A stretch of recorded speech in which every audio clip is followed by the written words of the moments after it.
어서 오세요. 예, 안녕하세요. 예, 대표님 2주 만에 뵙는데요. 2주 동안 대응이 또 참 쉽지 않은 장이었습니다. 종목별 차별화가 극심했었는데 최근에 장 흐름 어떻게 보셨어요?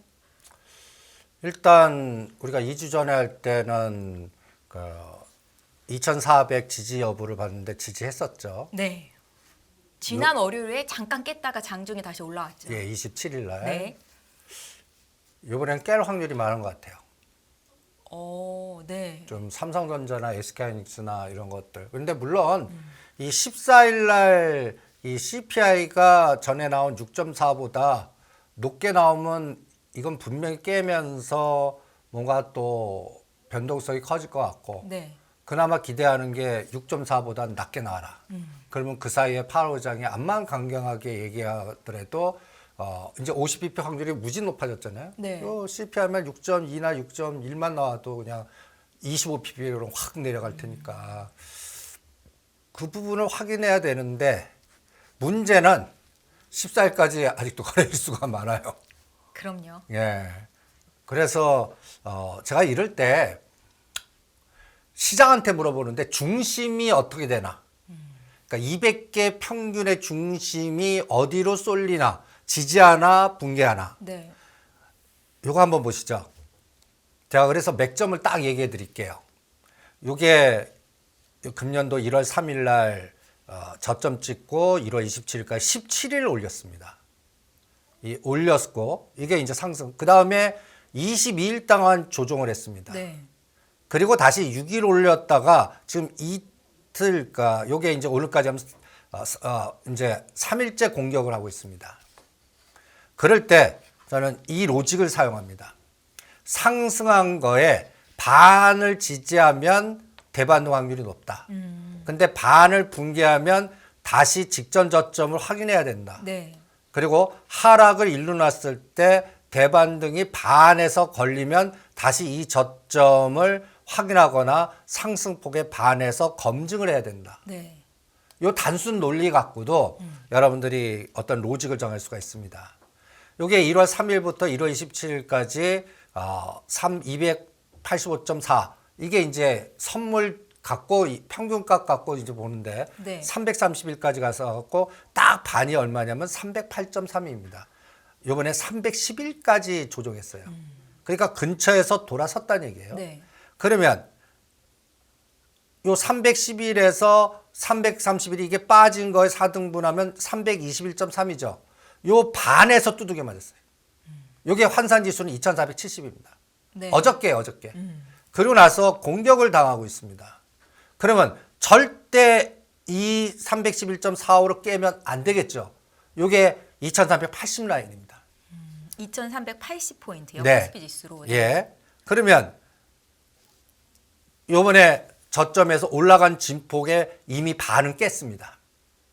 오늘은 314까지 공격했다가 살짝 315로 끝났는데 요번 CPI까지 이 중심값을 빨리 돌려야 됩니다. 그럼 얼마죠? 이게 316.75니까 317 잡으시죠. 네. 요게 종합주가지수 환산지수로는 여러분들 이제 행사 가격을 317.5가 콜이 행사가 되냐? 이게 휴지가 되면 이게 저항이라는 얘기입니다. 그래서 앞으로 저는 14일까지 이 317.5짜리가 행사되는 에너지로 이 코스피 200이 이 위로 가면 이 장은 돌아섰다는 얘기고 뭔가 에너지가 다시 상방으로 나왔다는 얘기입니다. 317.5를 코스피 지수로 환산하면 어느 정도? 2420 정도 됩니다. 2420. 삼성전자 6만 1,000원에서 1,500원 정도 되고요. 그런데 이번에 이 311.5를 깨갖고 붕괴해요. 그럼 삼성전자 6만 전자 깼고 SK하이닉스는 제가 경고한 대로 7만 전자 보는 거고 이런 코스로 갈 겁니다. 요 결정이 이제 14일까지인데 이번에 이제 8일, 9일에서 이거는 예측치가 좋게 나올 것 같아요. 그러면 굿이즈 요새 배드란 말이에요. 그래서 자꾸 이제 에너지는 확인 좀 해야 되고 그럴 겁니다. 그런데 제가 하나 바라는 거는 14일 날 CPI가 6.4보다? 아래 나와라. 예. 그러면 파월 의장이 암만 공포 마케팅하고 공포를 떠들어도 그때 확 돌았을 겁니다. 요때까지 요때 그러면 이게 곧 22일 날 25pp로 결정돼요. 그런데 만약에 CPI가 6.4 내지 6.5만 나와도 요번에 50bp 확률이 지금 20%대에서 뭐 거의 뭐 60%, 50 몇 프로에서 60%확 올랐잖아요. 네, 페더워치를 보니까 오늘 기준으로 한 70%까지 50bp를 예상하는 사람들이 많아졌어요. 그럼 6.5 나오면 이거 50bp 한다는 얘기입니다. 그럼 두들겨 맞고 가야겠죠. 그러면 오늘까지의 이 그림을 그려드린 겁니다. 제가 317.5를 빨리 돌아서야 된다고 해서 이렇게 빨간 색깔 딱 거는 겁니다. 당장 내일부터 만기일인데 만기일 날 이 에너지가 나와야 됩니다. 대표님, 선물 옵션 동시 만기일이 1년에 4번 있잖아요. 네. 그게 내일이고 네. 오늘 장에서 어떤 변동성이 좀 확인된 게 있으세요? 의외로 외국인이 네. 삼성전자를 150만 주 사줬습니다. 오늘 같은 날. 장중에 삼성전자가 6만 전자를 깨기도 했었는데. 그거는 잠깐 동안이지만. 금융투자가 300만 주 때려갖고. 네. 그러니까 오히려 지금 하방은 금융투자가 때리고 있고요. 오늘 막은 거는 그나마 외국인 외국인의 투자자들. 삼성전자 매수. 현물에서 때렸어요. 그래도 삼성전자 하나 매수가 그나마 6만 전자의 의미를 준 거죠. 그런데 네. 이게 이제 오늘 그림입니다. 제가 이 파란 선을 절대 깨면 안 되고 여러분들도 317을 내일 당장 종가 기준으로 올랐으면 그나마 완충이 될 수가 있는 거예요. 네. 그럼 14일까지 2400에서 2470 사이에서 왔다 갔다만 하는 그런 장을 볼 수가 있습니다. 그리고 저는 테슬라한테 물어볼래요. 이 테슬라라는 게 이 장이 가려면 214불이 직전 고점이거든요. 이걸 돌파해야 됩니다. 근데 요번 위험한 선이 185불이에요. 6불. 네. 이걸 몸통으로 깨갖고 이 테슬라가 150불 수준까지 간다. 그러면 기술주, 테크주 부러졌다는 얘기고 지금 난리치는 에코프로비엠이 급락으로 바뀔 겁니다. 이게 유지되거나 올라줘야 돼요. 이게 다 그 FOMC 결과에 영향을 받는 것들이잖아요. 그쵸. 예. 그러니까 뭔가 여기서 뭔가 풀어줘야 되는데 지금 징후는 2월 27일은 전 돌아선다고 배팅을 했는데 이번에는 자신이 없어요. 그래서 중립으로 지금 놓고 한번 보고 있는 게 이게 보세요. 네. 나스닥이 장대 양봉을 3개 이게 하나가 음봉만 안 나왔어도 참 좋았을 뻔했는데 파월 의장의 공포감 보고하자 그리고 확인하니까 이런 겁니다. 이게 이걸 메꿔서 요 저점 11,200을 깨고 내려가면 A, B, C가 됩니다. 네. 그러면 우리 장은 3월 말에서 4월 달에 삼성전자 1사분기 실적 확인하고 다시 봐야 돼요. 그러니까 이런 것들을 검증하는 마디가 14일 전후고요. 그래서 아까 공부한 거 딱 중심이 11,200입니다. 나스닥 지수. 예. 네. 여기서 쌍바닥이든 밑골이 달리든 테슬라 185불, 우리나라 종합주가의 2,400, 이 삼성전자 59,500원에서 6만 원, SK하이닉스 85,000원. 네. 반드시 지켜야 될 생명선이라고 보는데 이거를 공격한다 그러면 환율이 뚫렸다는 얘기예요. 대표님 지금 환율이 1,300원, 지금 1,320원 선까지도 올라갔던 걸로 기억하는데요. 이 환율의 방향이 제일 찝찝해요. 지금 달러 인덱스가 여기가 이제 2월 27일에 한번 이건 뚫었어요. 105. 예, 105를 네. 뚫었어요. 모양이.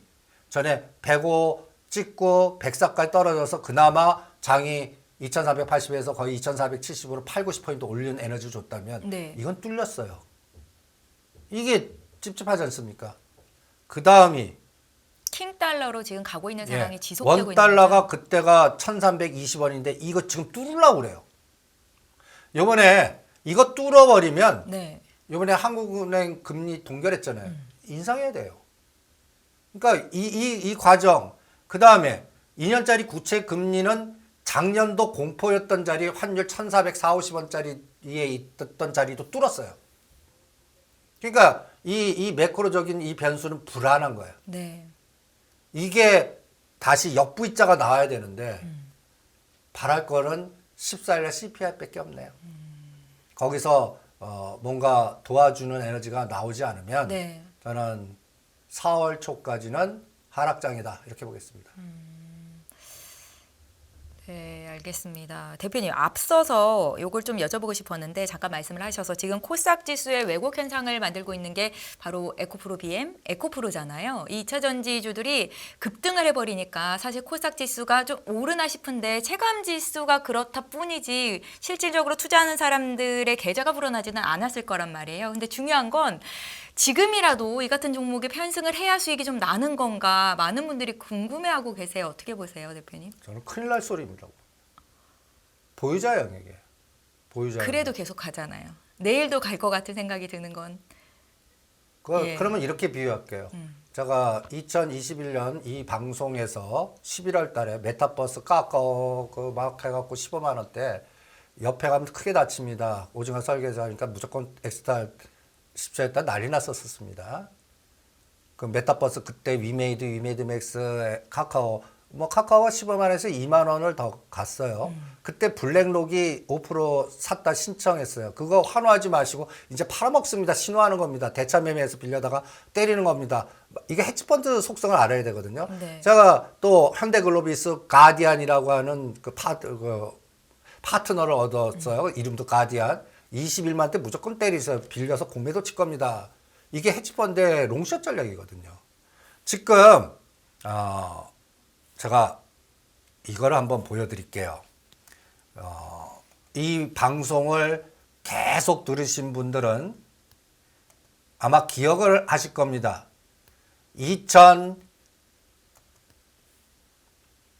여기 있네요. 한번 보시죠. 예. 지금 댓글창을 보니까 2차 전지 띄우는 사람들 다 바람잡이들이라고. 일반 투자자들도 그렇게 느끼고 있는 거죠. 예, 이제 고점이다. 너무 많이 그거 올랐다. 네. 지금 오징어 여기에 사모펀드들이 있습니다. 사모펀드들 평균 단가 거의 8만 원에서 10만 원짜리 들고 있어요. 30만 원 이상인 지금 에코프로 BM을요. 예. 예. 여러분들 이때 이 뉴스 보세요. 에코프로 주가 급락 여파에 한숨 쉬는 사모펀드 PF. 또 이때 청주공장은 불도 났어요. 그리고 이럴 때 문제가 돼서 분할, 에코하고 에코프로 BM이 분할했거든요. 물적 분할. 그래서 난리 나고 주가 빠지고 이럴 때 이 에코프로가 58,000원, 6만 원대 교환사채 발행하고 이 교환사채 평균 단가가 얼마인지를 기억하시라고요. 그들만의 리그로. 이때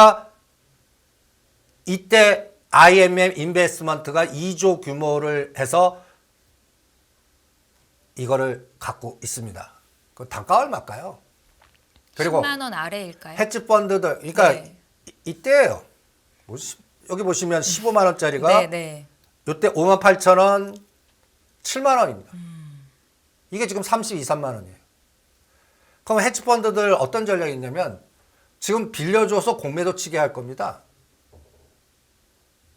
그러면 자기네들이 보유한 거 차이고 공매도 빌려서 한 사람들은 주가 올라가니까 쇼커버링 들어가서 또 망가지고 이 과정이 지금 막 그냥 그 거품을 만들면서 급등하는데 네. 제가 오히려 테슬라를 얘기할게요. 제가 CIO라면 테슬라가 지지하면 계속 돌려요. 그리고 대타를 자꾸 만들어요. 에코프로 BM 다음 타자로 대타를 자꾸 만들어요. 이거 놓치신 분 요거 사십시오. 요거 2차 전지 사십시오. 쪽에서 말씀하시는 그러니까 뭐 거죠. 포스코 케미칼이라든지 뭐 네. 홀딩스라든지 뭐 다른 걸 막 돌려요. 그런데 중심이 무너져요. 그러면 야 빠져나. 이 결정을 할 때가 된 거라고요. 그 징후가 물이 들어왔어요.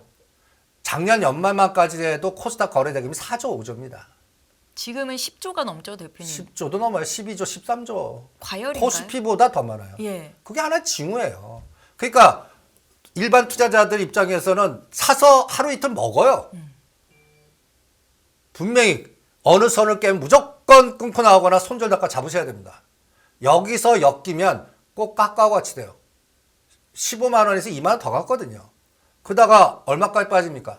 5만 원을 구매하잖아요. 3분의 1 토막. 네. 그러니까 이런 거는 가장 무서운 거는 뭐냐? 주체의 평균 단가가 얼마고 언제 엑시트 기준 조건이 대타가 나올 때가 가장 무서운 겁니다. 그래서 저는 오늘 대타가 나왔다고 봅니다. 어디에서요? 2차 전지 소재 쪽에서 다음 아니요. 데타? 원전. 그다음에 DB하이텍이 오늘 급등한 게 네. 이것도 물적 분할이거든요. 분할. 그거는 근데 오를 만한 이슈가 되는 거 아닙니까, 대표님? 그러니까 예. 분할해갖고 시나리오 짠 게 딱 보세요. 엘솔, LG화. 그때 LG화 망가진다 했는데 40만 대 산 사람들이 거의 급등을 했지 않습니까? 엔솔도 마찬가지고요. 그 다음이 에코프로 BM이에요. 네. 물적 분할 다음 타자 이번에 이게 DB하이텍인데 이게 저는 여기도 뒤에 사모펀드가 있는 것 같아요. 대표님, 이번에 DB하이텍이 물적 분할을 결정한 게 반도체 설계 사업부를 상장 없이 물적 분할한다. 그래서 주가가 많이 오른 것 같은데 상장을 할 수도 있다는 관점에서 말씀을 하시는 건가요? 저는 예. 그런 접근일 때는 기업 분석을 안 합니다. 대주주의 우리 제목이 뭐예요? 팔로우 더 맨, 팔로우 더 머니 아닙니까? 예. 그냥 기업의 업황이나 이런 건 다른 그 반도체 전문가나 그분들한테 들어보시고요. 제 헤지펀드 경험이나 CIO들의 생각이나 탐욕들 보면 대주주의 탐욕이 저는 이 회사가 왜 지금 안 하려다가 지금 했을까? 그리고 왜 했을까? Why? 그리고 여러분들 그 방송하긴 그랬지만 김준기 회장님의 자제분이 두 분이 계십니다. 자제분이. 김준기 회장님이 DB하이텍 회장 말씀하신 건가요? 예. 네. 그러니까 DB그룹 총회장이시죠. 그룹 회장님. 지금 회장님은 좀 젊어 보이죠. 김남호 회장님 그리고 사진 여기는 안 나왔지만 김주원. 전 이분한테 별표 3개. 김준기 회장의 자제분들인가요? 예. 네. 저 여기 사전 나온 게 이분입니다. 김주원 74년생 여성분이죠. 이분이 미국 DB하이텍 대표입니다. DB하이텍은 이분의 연결고리로 체크해 보시고요. 네. 그 다음에 김준기 회장님이 여기 보면 DB하이텍 미주법인 사장이라고 경력이 딱 나오죠. 이분은 동생입니다. 좀 이렇게 보면 관상은 뭐 이렇게 세고 약하고 이게 좀 딱 느껴지시죠? 네. 예? 그리고 이분이 지금 왜 이 젊은 분들한테 내렸나? 약간 법률 리스크에 옛날 비서 성추문 해갖고 그 집행유예를 받으신 분입니다. 그래서 지금 미등기 임원으로 남아 계시고 장남을 2020년에 DB그룹 회장으로 취임시켰어요. 네. 그러면서 이제 딱 두 분이지 않습니까? 쪼개는 거예요. 그러면 DB하이텍 그리고 하나는 비상장이죠. 네.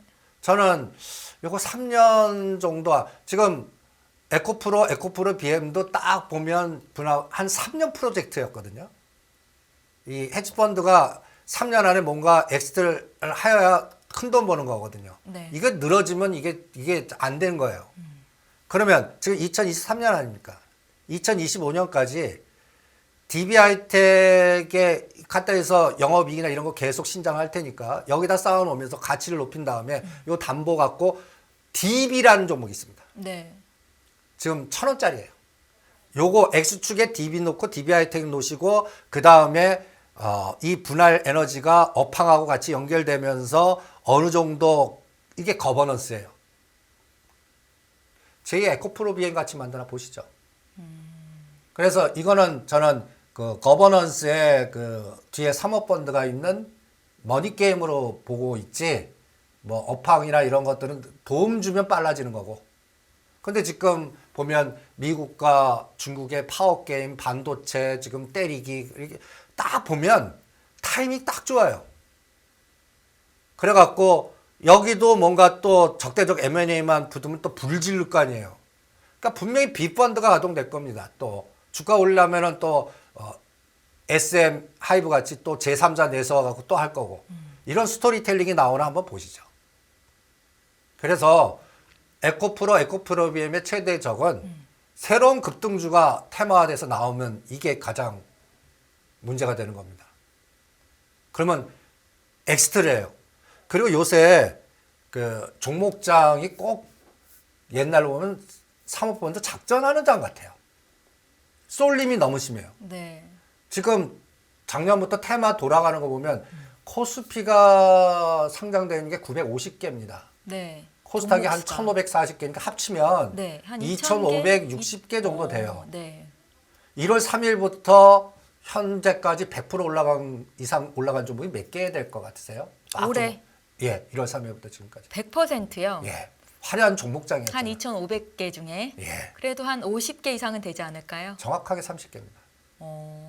생각보다 많지는 않네요. 그러면 전체 1.2%나지 1.5% 맞추기예요. 대부분들 다 외롭거나 우량을 대표하는 우량주 갖고 있고서 답답해 가슴 치거나 가는 것만 가고 이런 장이 특화되니까 2, 3% 맞히는 장이에요. 네. 이런 장이 쏠림이 너무 심하다는 얘기죠. 그 얘기는 시장의 질이 나쁜 겁니다. 그러면 이런 급등주들은 쏠림에서 가는 걸 더 오르다가 네. 어느 순간에 여러분들 20, 30%가 내 거가 아닐 수가 있어요. 하루아침에 없어져 버려요. 눈에 싹 녹듯이. 작년에 메타버스를 제가 그렇게 설명했습니다. 이게 푸수기 사는 게 수익인 것 같죠? 팔아야 본인 겁니다. 태양이 딱 뜨는 순간에 이 50%도 싹 녹아버릴 수 있는 게 급등주입니다. 이런 얘기를 하거든요. 메타버스랑은 조금 다르게 해석할 수도 있는 게 어찌 되었건 자동차는 전기차 쪽으로 가는 게 맞잖아요.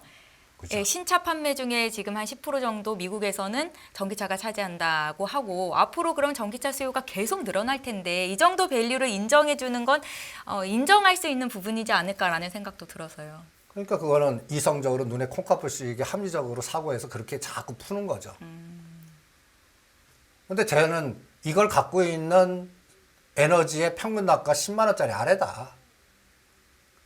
그게 언제 털리나를 보는 게 중요하지. 네. 기업 분석 들어가지 마라. 이런 거거든요. 수급을 봐라. 그리고 공매도 쇼커버링이 언제 끝나면서 이게 화려한 꽃이 그거는 패턴 분석 보시는 게 나아요.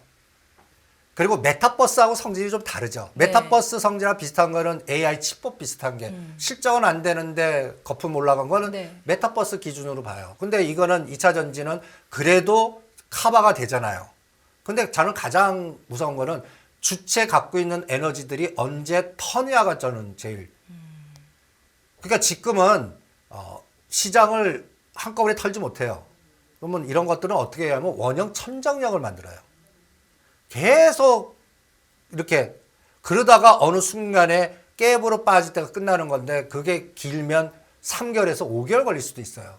그래서 이 종목이 되려면 순환 2차 전지에서 이제 네. 그래서 이제는 저거 장비주가 가나. 이제는 소재에서 미국이 들어온데 공장 찌르는데 그럼 밸류체인에 장비주 따라가나 보자. 그쪽이 올라주면 이거 덜 떨어지면서 순환이 될 수는 있을 것 같아요. 네. 그래서 뭐 펫배터리에 뭐 하나기술이라면서 세비컴, 그다음에 CIS, 에이프로, 밑배단에 이런 것들이 순환이 되면 그냥 유지는 되겠구나라고 보는데 그쪽도 안 돼요. 그걸 테슬라 갖고 판단하겠다는 얘기예요. 나스닥 부러지고 네, 테슬라 부러지죠.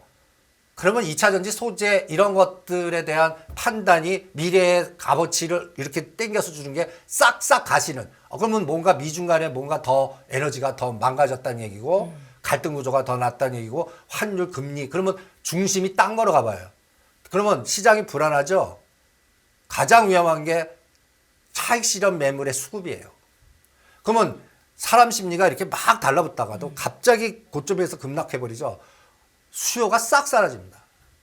실전에서는. 그리고 딴 걸로 가요. 이런 상황이 나오나 보자는 얘기죠. 그래서 저는 좀 최근에 그 에코프로 BM 부러워하시는 분들 많으시는데 그냥 부러워만 하세요. 지금 시점에 작년도 그 떨어진 칼날 불나고 그렇게 해서 그때도 안 사고 10만 원대 안 산 거를 3배 주면서 왜 삽니까? 의외로 또 제 주변에는 에코프로나 에코프로 BM을 가지고 계신 분들 중에 수익이 한 200% 정도 나신 분들도 있더라고요. 이런 분들도 지금 자리는 좀 차익 실현을 하는 아니 단계입니까? 200%를 왜 제가 이런 얘기예요. 카지노에 있는 돈은 카지노지 그걸 팔고 나와야 내 돈이다. 200%가 마이너스 되면 어떡하시려고. 눈이 싹 녹아갖고. 급등주는 수치가 아닙니다. 내 주머니, 그러니까 저는 이럴 땐 이래요. 200% 현금화 시켜요. 수익금 빼요. 그리고 원금만 다시 들어요. 그렇게 좋다면. 그리고 원금 10% 손절 단가 딱 잡아요. 네. 그럼 10%만 날리면 되잖아. 오히려 스킬은 그렇게 권하고 싶습니다. 지금 자리에서는. 그 200, 제가 제자 중에서 500%를 마이너스 낸 애도 있어요. 네. 못 팔아요. 한 번 놓치면. 그리고 오히려 더 싫어요. 그러다가 늪에 빠져서 한 번에 나가요. 이게 주식 바닥인 것 같아요. 실전 네. 바닥은 그래서 에코프로 BM 갖고 계신 분은 금년도 주식 운빨 끝내줬다. 수익이 그거를, 낸 분들. 예, 네. 본인 걸로 만드시죠. 이제는 그리고, 그 예. 시점이다. 그리고 네. 고점인지는 모르겠어요. 근데 이 징후의 에너지를 보면 조심해야 될 때다. 그냥 이 그 헤지펀드 이게 1년 전에 교환사채 이 단가라든지 설계한 것들이 지금쯤에 현금화 시킬 위치가 딱 돼요. 그러니까 보이지 않게 그 사람들은 이거를 잘 고가에 잘 파져 나와야 될 때만 머리 쓰고 있을 거라고요. 네. 올 때 스킬 걔네들이 파는 스킬이 있어요. 어떻게요?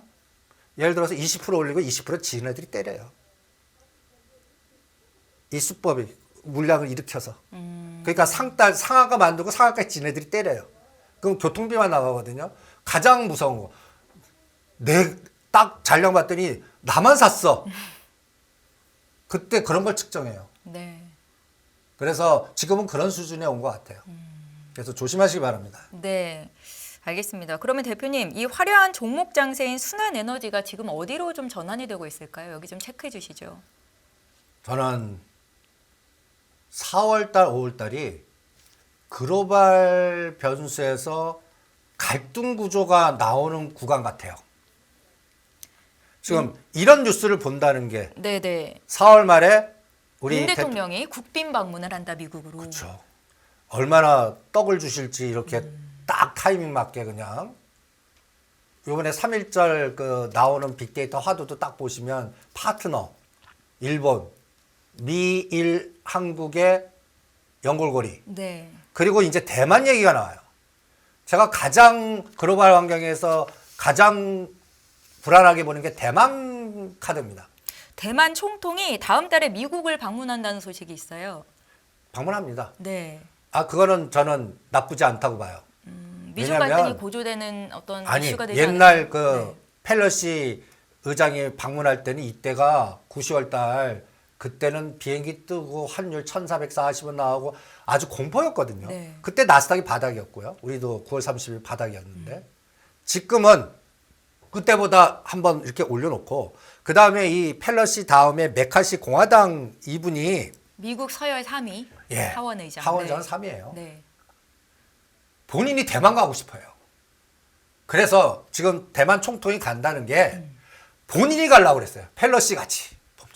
뭔가 각인시켜주고 내가 2인자 차기 뭐 그리고 대만 가야 브랜드값 또 중국 이런 것들이 국제적으로 그런데 대만에서 오지 말고 내가 할게 이렇게 되고 그러니까 약간 대만 총통도 머리를 쓰시는 것 같아요. 그러니까 미중 간의 갈등을 고조시키지 않는 선에서 접점을 찾는 건가요?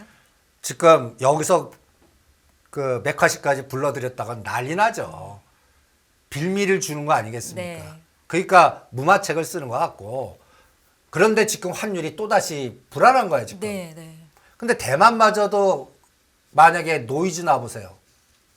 그러면 이 환율 부분, 금리 부분 이런 것들이 갑자기 한 달 만에 겹쳐버리는데 문제는 또 이거 보셨습니까? SBS 오늘도 뭐 특집 뭐 할 것 같은데 저는 제목만 봤습니다, 대표님. 이게 어떤 내용이죠? 작전명 모차르트. 이 헤지펀드들은 이름 짓는 걸 좋아해요. 네. 무슨 뭐뭐 프로젝트 뭐 블랙록도 그렇고 뭔가 근사하게 뭐 하나 만들려고 그래요. 이거는 아주 간단하게 네. 최태원 회장님이 새롭게 결혼하시지 않았습니까? 그 자식분이 계시잖아요. 네. 분할 정책입니다. 그러니까 자기 사후에 기존에보다 이제 또 새로운 에너지 그리고 거기에 행동대장이 또 과거에 유명했던 은진혁이란 분이고 메칼리 출신입니다. 그 다음에 알케미스트. 상속의 개념이라는 말씀이세요? 네? 상속? 뭐가요? 그 최태원 회장의 두 번째 부인의 자녀분에게 어떤 상속의 의미로 그러니까 주식을 준다? 아니 그러니까 예. 지배구조의 분할 그대로 냅뒀다가는 팽당할 것 같으니까. 그러니까 미리 대리인을 내서 갖고 네. 10년 작업을 지금 하고 있는 거라고 생각을 합니다. 그러니까 이 부분이 딱 조합이 딱 돼 있는 게 헤지펀드 작업이 들어가 있고요. 네. 그 다음에 또 샀다 팔았다 하면서 뭔가 그 차익에 대한 에너지가 계속 어디로 흡수될 거고.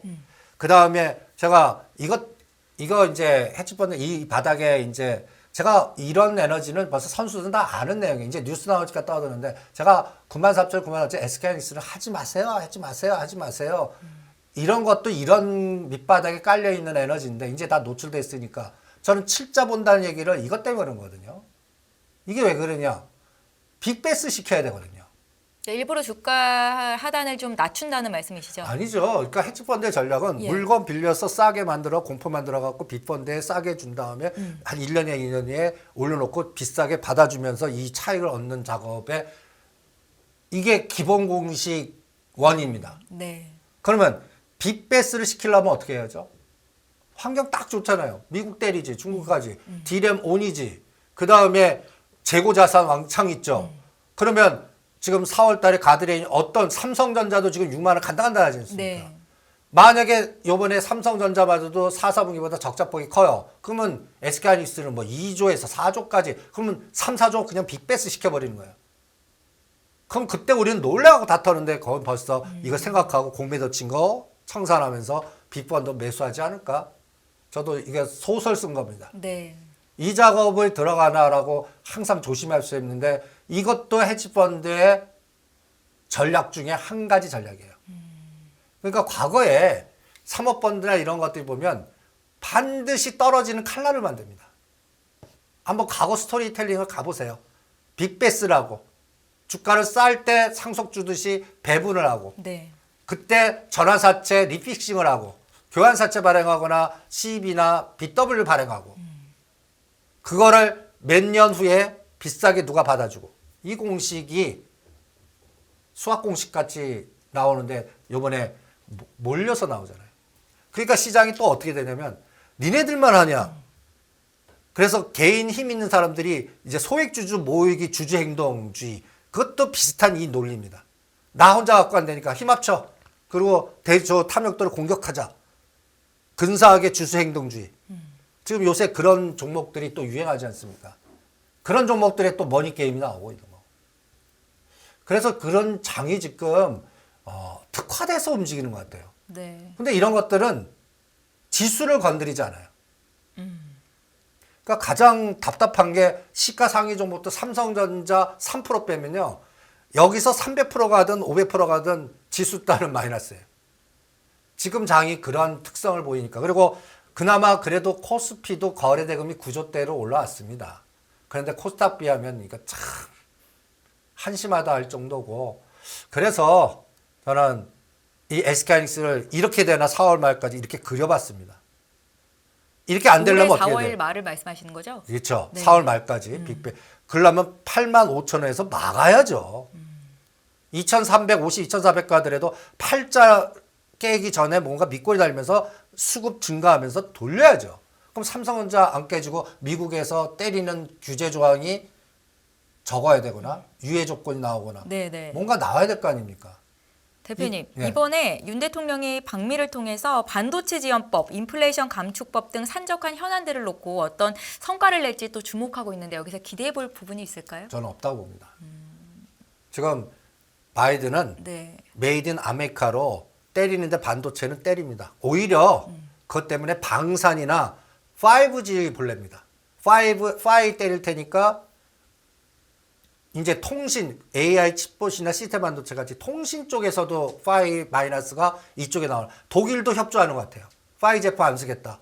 그래서 오이솔루션 한 종목 갖고나 뭐 두 개 저기 유명한 또 5G, 6G 종목들 있지 않습니까? 그거를 한 2개 잡아놓고 걔네들한테 사보면서 물어보겠습니다. 그게 AD 테크놀로지나 미래 컴퍼니나 또 이런 로봇 관련주 같이 되는지 한번 볼게요. 그러면 미국 정부의 반도체 보조금 정책이 우리 IT 주가에는 부정적으로 계속하겠네요. 보조금 받아봤자 뺏기는 게 더 클 것 같아요.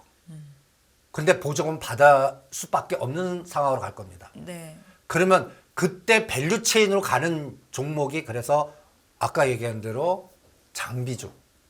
공장 들어갈 때 따라가는 거. 어쩔 수 져야 될 거 아니에요. 그러면 질 때 가까이에서 그 질 때 들어가는 장비 연결고리의 종목들은 플러스 알파를 주지 않을까. 저는 그쪽에다 들여다볼게요. 거기서 뭐 시스템 반도체도 있고 뭐 CIS나 뭐 A프로나 뭐 몇 가지 종목들이 쫙 있어요. 그 네. 소재에서 장비주로 이동되나. 네네. 미국 갈 때 엔솔이 들어가거나 기아차 공장 짓거나 뭐 이렇게 질 때 따라가는 것들. 이런 것들의 에너지. 부품단에서도 뭐 SA라든지 뭐 이런 것들 보면서 체크해 볼 생각입니다. 대표님, 통상교섭본부장이 우리나라의 통상교섭본부장이 8일에서 10일 일정으로 미국 워싱턴 DC를 방문하는데 여기에서 반도체 관련 대미 통상 현안을 어떻게 좀 논의하기 위해서 미국행을 결정했다. 여기도 기대감이 없습니까? 그러니까 네. 얼마나 급하면 가시겠습니까? 근데 저는 미국의 이 전략은 변함이 없을 것 같아요. 우리나라에 유리한 어떤 해법이 나오지는 못할 것이다라는 말씀이신가요? 다른 걸 떡을 줄 것 같아요. 반도체 쪽이 아니라. 예. 그냥 방산 부분 파는 거 허용해 줄게. 라든지. 니네들 필요한 부분에 그래서 저는 오히려 5G하고 소형 원전을 볼랍니다. 반도체는 부품단 보고. 네. 이것이 있으면 그 삼성전자 SK하이닉스는 때리는 중심 같아요. 때리는 중심. 근데 중국도 때리는 것 같아요. 이 틈새를 이겨내려고 그러면 빨리 미국 가서 져서 거기에 보존받고 거기에서 하든지 아니면 중국 막 하더라도 중국 자체 내에서 계속 판매한 투트랙으로 우리 가면서 적극적 사고로 뭔가 붙거나 아니면 유럽, 동남아 다른 시장을 빨리빨리 개척하는 전투적 사고가 돼야 되는데 네. 기업인들은 그걸 할 것 같은데 정부는 그걸 못 할 것 같아요. 왜냐하면 우클릭 했는데 여기다가 보이지 않게 다른 전략 쓸 수 없잖아요. 그러니까 현 정부는 분명하게 우클릭을 한 겁니다. 네. 그래서 지금 장을 보면 이제 선거 관련주로 가는 거예요. 방송 미디어 관련주가 또 급등하는 것도 그 하나의 예고. 지금 YTN 급등하니까 오늘 시간에 한국경제가 상한가입니다. 이게 영국에 딱 나오잖아요. 내년 4월 국회의원 선거, 파워게임, 구조조정, 그 다음에 방송 미디어, 그리고 M&A, 그럼 YTN 갔어. 그럼 그거 인수하려고 한국경제 그 다음. 그리고 SBS가 요새 막 난리치죠. 네. SBS가 왜 저런 탐사보고에 요새 관련돼갖고 사우디 내연 프로젝트 그것이 알고 싶다. 그 다음에 요번에 이거 SK 다른 방송 건드립니까? 하나도 안 건드리거든요. 거기 외에 집중적으로 건드리라도 한번 고민을 한번 해보시죠. 그래서 이런 게 저는 뭐라 그럴까 권력의 싸움이 시작된 것 같아요. 그럼 권력의 싸움에서 연결되는 미중 간의 권력 싸움에서는 저는 미국이 발전 설비나 소형 원전 부분에서는 허용을 해줄 것 같아요. 반도체는 빨리 와서 보조금 받고 줘. 네. 빨리 이 3년 안에 너 해결해. 그때까지는 이 원칙 끌고 갈 거야. 이러면 우리가 거기 맞추는 수밖에 없거든요. 그래서 이런 차별화 전략이 그래서 종목 찾기가 그래서 만만치 않다는 생각이 듭니다. 제가 앞서서 드렸던 종목이 화려한 종목 장세인 순환에너지가 어디로 전환하고 있냐 여기에 대한 힌트를 좀 얻고 싶었는데요. 답변이 나왔을까요? 예. 그래서 오늘 이거 보세요. 한전기술. 네. 그동안 조정했던 이 에너지가 뭔가 로봇 관련주 초기 파동 같아요. 얘만 두산 에너빌리티. 소형 원전 관련주들. 예. 전력 설비나 소형 원전. 네. 저는 미국 가실 때 이게 에너지가 나오나 G2 파워 다 주가가 박살낸 다음에 조정을 거쳤다가 뭔가 거래가 딱 실리면서 뭔가 치고 나가려는 AI 칩봇 다음에 로봇 관련주의 순환이 요럴 때 요렇게 나왔거든요. 이번에는 원전에서 그거를 볼 거고 네. 그 다음에 지금 사우디 장관님이 우리 한국 오셨어요. 막 근데도 호재 뭐 제주 신공항 짓는데도 거기서 안 가고 뭐 나은데도 안 가요. 네. 뭐 현대로테 호주 수주했는데도 안 가고 그게 수급도 안 들어가고 갔다기해서 진짜 확실한 수주 1조가 들어오거나 대통령이 진짜 5월달에 가면 5월달에 가신다는 거는 거기서 사인하러 가신다는 얘기거든요. 그게 사인할 게 없으면 네. 못 가는 겁니다. 그러니까 요번에 4월달에 미국 갔다가 5월달에 사우디 가면 그때쯤 이제 또 이 SOC가 연계될 것 같아요. 그래서 지금 올라가지 않은 것 중에서 수급을 그래서 지금은 정부가 끌어주는 끌기의 테마와 네. 테마만 있어 호재만 있으면 안 돼요. 수급이 들어와야 돼요. 그리고 선도주가 나와야 돼요. 선도주의 대장주는 반드시 더블 종목이 그 섹터에 나와야 돼요. 그러면 이게 하나의 패턴이 나옵니다. 그런 거 찾아다니는 장이지 전체 지수는 요번에 또다시 2,400 깨면 어떡하지 그거 확인해야 됩니다. 4월 초까지요. 네. 대표님 요거 하나 여쭤보고 싶었는데요. 오세훈 서울시장이 서울 상암동 하늘공원에 세계에서 두 번째로 큰 대관람차를 짓겠다라는 발표를 했죠. 관련해서 저희가 좀 눈여겨볼 만한 섹터가 있을까요? 그러니까 간단히 예를 들어서 네. 현대건설, 히림, 그 다음에 또 뭐 철강, 시멘트, 건자재, 뭐 여러 가지 또 지하화의 뭐 특수건설, 동아지지 그래프 봐요. 수급 하나도 안 들어와요. 뉴스 나온 날도 잠깐 올랐다 꼬리 달려요. 실제로는 근데 좀 수요가 있을 텐데요. 그죠? 예. 근데 테마가 형성이 되지 않고 끌기가 형성이 안 되는 것 같아요. 그래서 제가 방송부터 먼저 할래요.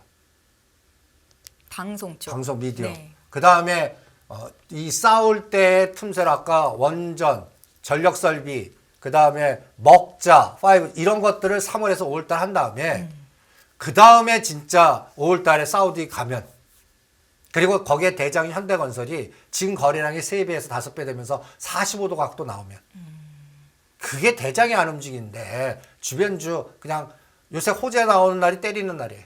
네. 그리고 믿지를 않아요. 시세가 보여줘야 되거든요. 네. 에코프로 BM이든 막 이게 에너지가 이렇게 나와? 보여줘야 돼요. 10%짜리라도 나와야 돼요. 그게 하나도 나오는 게 하나도 없습니다. 그러니까 아직은 그쪽은 안 믿을래요. 리오프닝주가 계속 하락하고 있는 건 어떻게 해석하세요?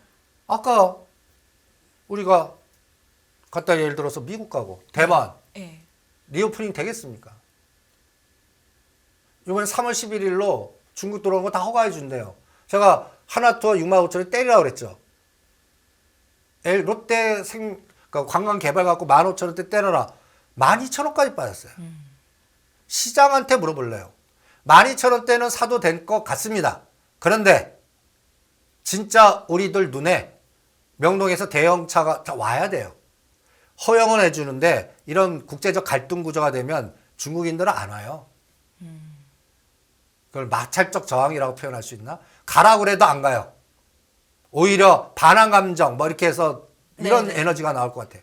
그래서 위치는 온 것 같은데 이거는 오히려 대한유화나 롯데케미칼이나 이런 거한테 물어볼래요. 하나투어하고. 하나투어가 6만 5천이 저항이다 지지가 되면 7자 보이고 네. 18만 원만 가면 원수인 대한유화가 20만 원을 뚫고 가는 이게 중국 이게 그래도 그리고 가장 중요한 물류 항공 그래서 현대 글로비스가 52주 최저가입니다. 네. BDI는 올라와요.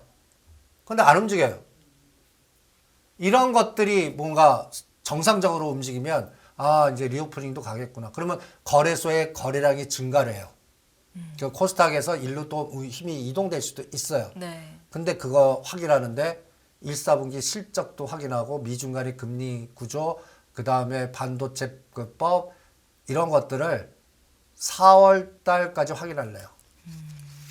그러니까 날짜상으로는 4월 5일이나 7일날 삼성전자 1, 4분기, 네. 4월 25일에서 28일 날이 SK하이닉스 실적 발표 그때 뭐 현대차 뭐 다 있을 거거든요. 네.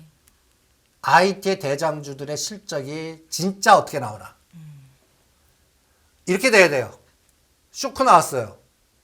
재료 노출로 그때부터 급등하면 돼요. 그게 시장에 확인돼야 돼요. 그럼 그때쯤 되면 금리도 이제 거의 뭐 요번에 다 50bp 끝났어라든지 확인이 될 거라고 그 리스크가. 네. 그때쯤에 방향을 주지 않을까. 그러니까 3, 4, 이 두 달간이 저는 제일 어려운 장 같아요.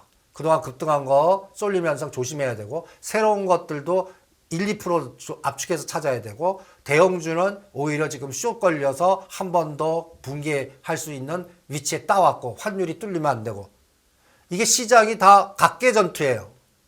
여기에 따라서 전략들이 다 다르게 설정해야 되지 않을까. 우리는 지수만 보고 전략 딱 싸우잖아요. 네.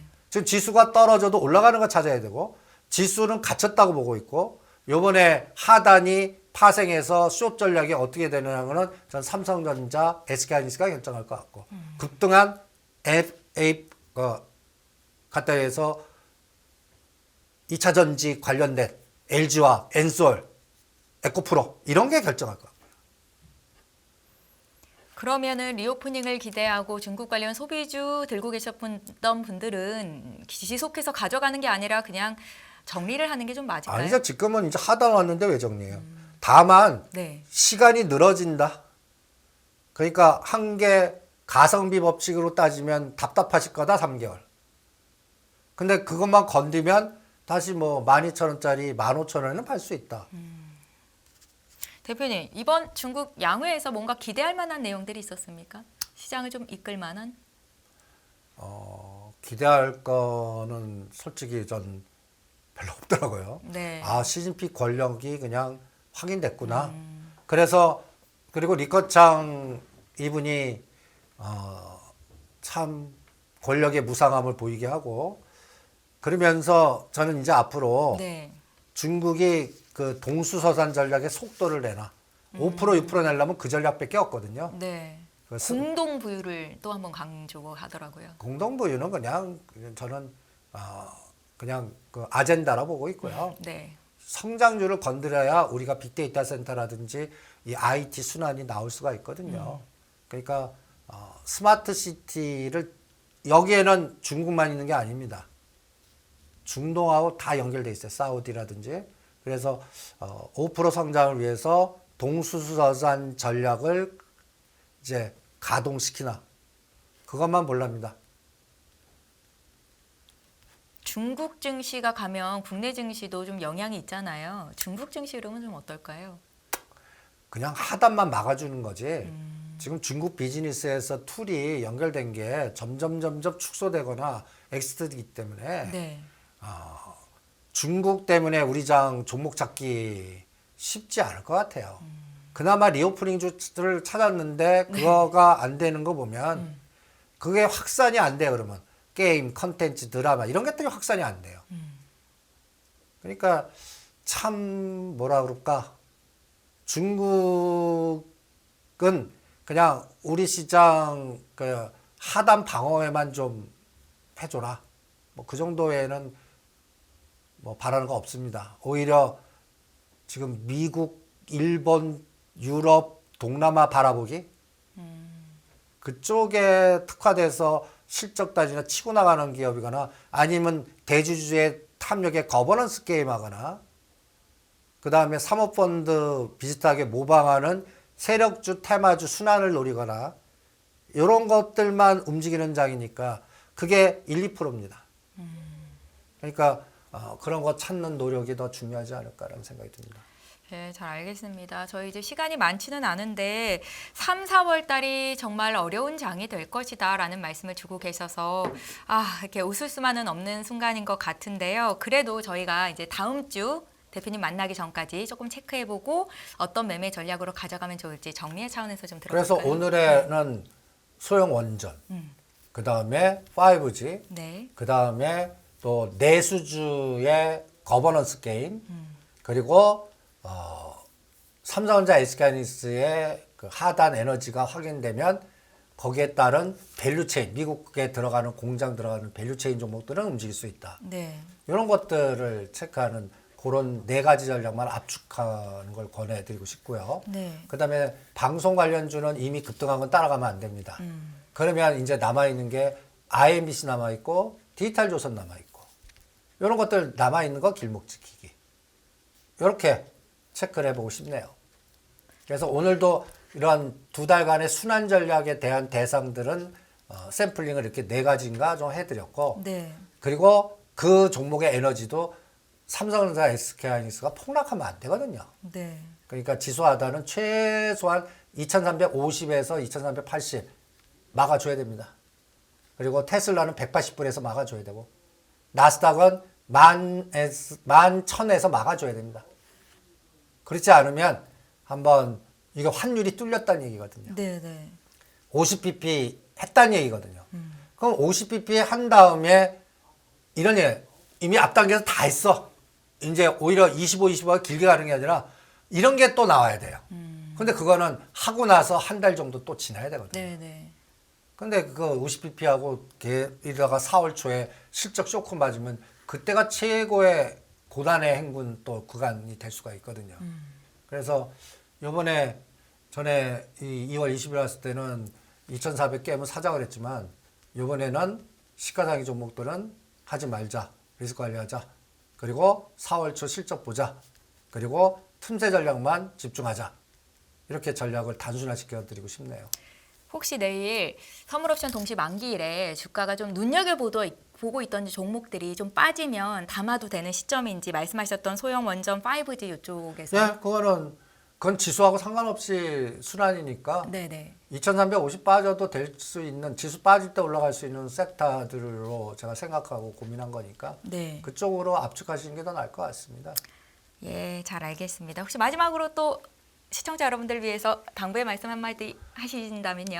그러니까 지금 선물이 10포인트 박스에 갇혀 있는 것 같습니다. 네. 짧게 드릴게요. 예, 그거 잘 이용하시고요. 네. 다음 주에 이제 나와갖고 그 CPI 그 불확실성이 어떻게 되나 그거 갖고 이제 하반기까지의 장을 판단해 보죠. 예. 금융투자로 돈 벌기 쉽지 않으시죠? 그런데 불가능한 것도 아니죠. 글로벌 IB 트레이더의 눈으로 본 더 넓은 금융의 세계, 그들의 투자의 기술 정말 궁금하지 않으십니까? 여러분들을 응원합니다.